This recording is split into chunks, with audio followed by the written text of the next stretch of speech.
la alternativa. Bueno, señor Pablo Beltrán, gracias por aceptar esta invitación aquí en el Radar en Blue Radio. Para empezar, quiero preguntarle, ¿cuáles son esos resultados y cómo califica usted este segundo ciclo de diálogos? ¿Fue exitoso? Sí es exitoso porque cuando comenzamos dijimos con la delegación del gobierno, vamos a sacar de aquí una agenda nueva, renovada, mucho más potente, y salió. Vamos a dar unos primeros elementos de acuerdo para diseñar la participación de la sociedad en este proceso de paz, y salió. Y también dijimos, bueno, intentemos meterle la mano a algunos elementos primeros que busque un acuerdo de cese, y también salió. Entonces para nosotros pensamos de que es exitoso y hemos hecho un buen trabajo. Quería preguntarle un poco por los puntos que estuvimos viendo, hablando también con el jefe de la delegación del gobierno, Oti Patiño, esos subpuntos pactados. Por ejemplo, hay uno en el que habla de revisar el modelo económico y político del país. ¿Nos puede ampliar un poco a qué se refiere? Bueno, Colombia desafortunadamente ha sido condenada a vivir de la extracción de recursos naturales. Eso genera varios problemas. Primero, depredación ambiental. Segundo, genera miseria en las poblaciones donde eso ocurre. Y tercero, al país le queda muy poco. Entonces, por todos lados usted pierde. Ahora, hacer una transición hacia que Colombia tenga una vocación productiva implica un proceso. Entonces, todo eso lo comenzamos a discutir porque, si usted mira, ¿por qué desplazan las comunidades? Porque se oponen a megaproyectos. ¿Y cómo hacemos para poner en cintura los megaproyectos? Entonces usted llega al modelo económico. Entonces fíjese que hay un modelo económico que no le está sirviendo al país. No quiere decir que no se haga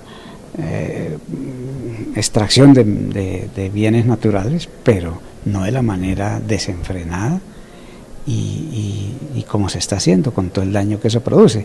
Entonces, claro, nosotros en muchas regiones la gente nos reclama. Entonces les dice, bueno, ustedes van a poner eso en la mesa. Entonces decimos, sí, vamos a colocar eso en la mesa, a ver en qué dirección podemos apoyar para que Colombia, por ejemplo, haga una transición productiva.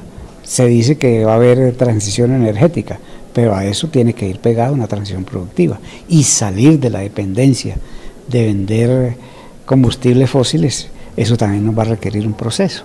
Es una responsabilidad de todos y de todas. Exactamente, ¿a qué se refieren con eso? Si un proceso de paz no satisface los derechos de las víctimas, de todas las víctimas, pues pierde el año, o sea, es un fracaso. Pero entonces, ¿qué significa eso? Que haya verdad. O sea, que no haya que encañonar a nadie para que diga la verdad, ¿cierto? Pero no solo la verdad por la verdad, sino que es que si hay verdad sobre los hechos ocurridos en el conflicto, eso lleva aparejado de que cada uno asuma las responsabilidades que le competan. Porque si no se asumen las responsabilidades que le competen, ¿qué justicia va a haber? ¿Qué garantías de no repetición va a haber? No hay. Entonces, claro, en eso es fundamental que haya verdad y asunción de responsabilidades. ¿Por qué, digamos, es tan difícil lograr un acuerdo del cese al fuego bilateral? No, no es difícil. No es difícil, y la muestra está que ya acordamos aquí unos elementos iniciales.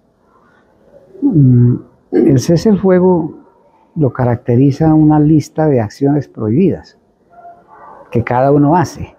Esa lista todavía no la hemos hecho.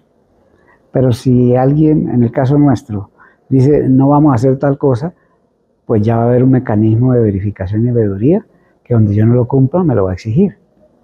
Entonces no es difícil, si hay voluntad, eso se puede. En medio de este tercer ciclo se presentaron algunas acciones por parte del ELN, por ejemplo el secuestro del sargento Danilo Bravo en Arauca. De alguna manera algunos sectores dicen, pues en Colombia, cómo, digamos, avanzar en un diálogo de paz cuando se siguen presentando estos hechos. Ahora, primero, no hemos pactado un cese. Segundo, que es muy importante que Colombia lo sepa, el ELN no tiene una voluntad ofensiva en este momento. Las acciones que han habido son, por ejemplo, eminentemente defensivas.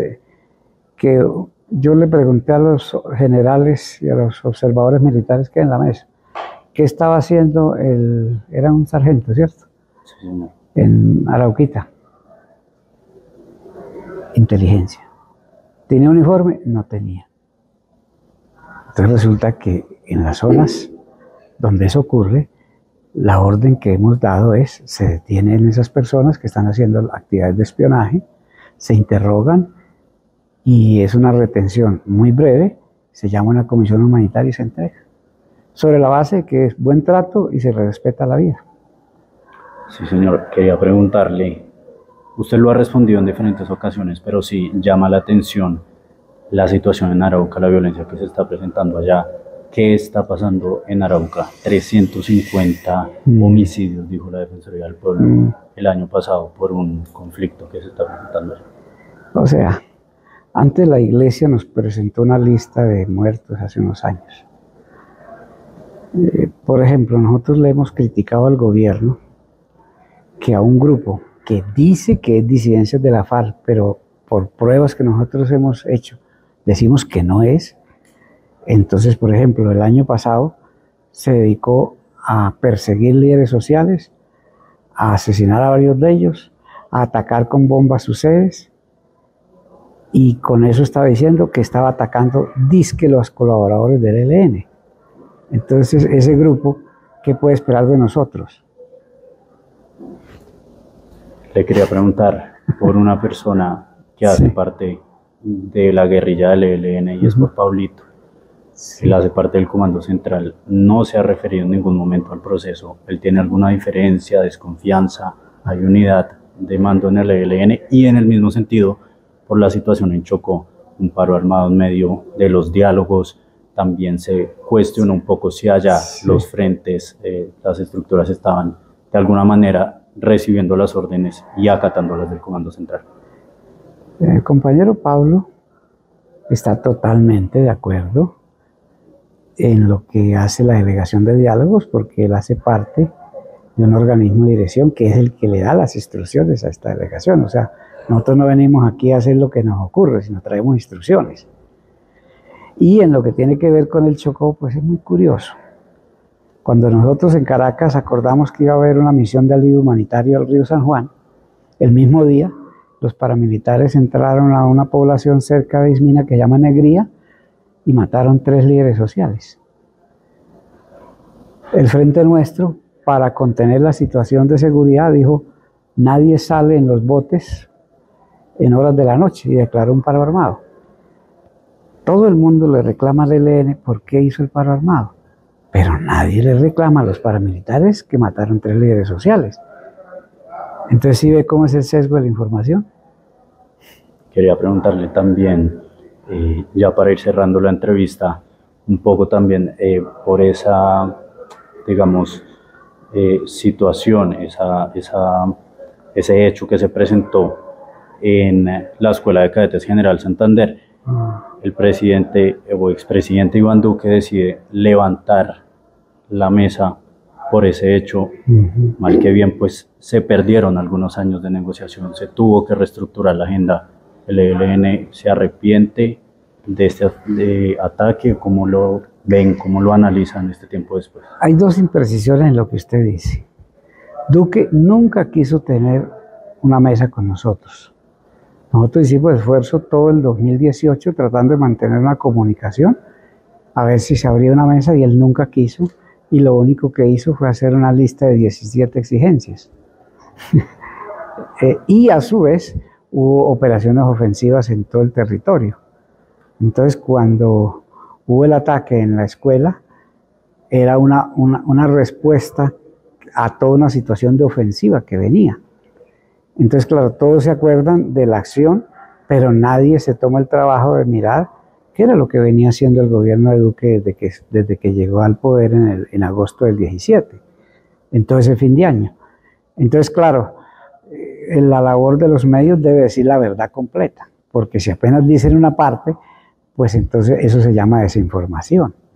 Y claro, nosotros lo que hemos dicho es que ese fue un ataque legítimo, no se afectó a civiles, era un cuartel militar. En Colombia la policía es policía militarizada, En ese centro estudian cadetes de toda América, ahí se siguen los programas que antes se seguía en la Escuela de América de Estados Unidos, trasladaron los programas ahí.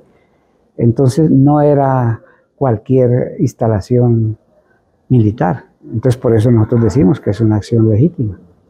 La última pregunta, para cerrar, quisiera saber, ¿usted cree como jefe de la delegación que esta vez se va a firmar ese acuerdo? Es el quinto intento entre el ELN y un gobierno. Hay quienes dicen, incluso desde el gobierno, sí, esta es la última oportunidad que tiene el ELN, lo dijo por ejemplo el embajador Armando Benetti cuando se instaló la mesa en Caracas. Ya. ¿Hay voluntad del ELN y se va a firmar la paz? ¿Usted cree? Pues yo lo que veo es que hay dos voluntades. El gobierno ha dicho que en sus objetivos principales está lograr la paz. Nosotros hemos dicho lo mismo. Entonces, si hay dos voluntades, esto tiene que avanzar y tiene que lograrse.